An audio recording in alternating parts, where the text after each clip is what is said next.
पुढे मी सांगू तुम्हाला. आता अनेक लोक प्रश्न सांगायला लागले की ईव्हीएम बद्दल बोला आणि संशयाला जागा आहे ना. मी मत द्यायला गेलो, पुढे मला मतपत्रिका मिळत होती.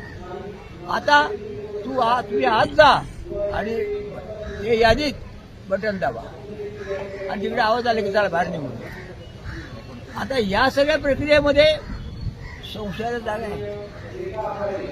म्हणजे जे मतदान सांगितलं होतं आणि नंतर त्याच्यापेक्षा वाईट गोष्ट अशी आहे, मतदान झाल्यानंतर निवडणुकीच्या एजंट सह्या केल्यानंतर सुद्धा रोज वाढतंय का आता आकडा चुकला आज वाढ. हे 90 अंतर असू झाले बाबा.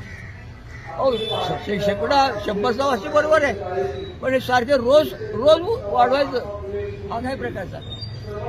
तेव्हा तो एक विषय आलाय. तुम्ही हिंदूंचा विषय सांगितला तसं लोकांनी सांगितलं की हिंदू मुसलमान देत चाललेलं आहे. याच्याबद्दल काय? नंतर ते जाती गणनेचं काय? हे सगळेच ज्वलंत विषय आहेत.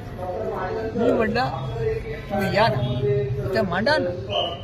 आपण जी जीवन जागती माणसं आहेत.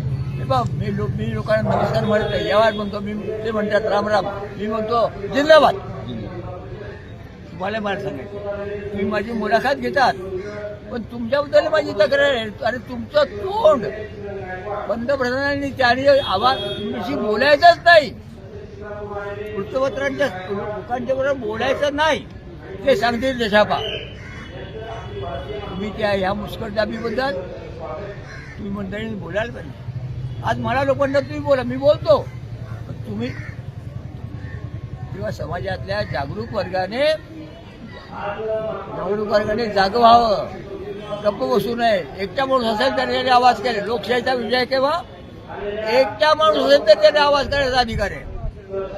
आज मी इथे उपोषण करणार आणि बिबीवाडीचे पोलीस स्टेशन मला हे पाठवलं किंवा ह्या ईव्हीएमच्या बद्दल शंका घ्या. ती शंका घेतली रास्त शंका त्यांनी घेतलेली, पण ते तेवढ्यावर सोडून चालणार नाही.